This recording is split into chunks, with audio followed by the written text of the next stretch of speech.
I will show you how to add and change password on Zedge. So how to add a password or change a password on Zedge app. I will show you the process. Let's start. Open Zedge first and open next your profile. So when you open your profile, you should click here on the settings. You see this, click on Zedge account and click on account or manage account.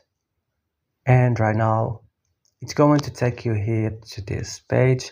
You should click on password and click create a password because I don't have. And right now they will send you like a verification email or OTP on your email. Then you have to write it here and click verify when you are done. And next you can add your password or change it as you want. That's all in this video. Don't forget to like and subscribe, and bye.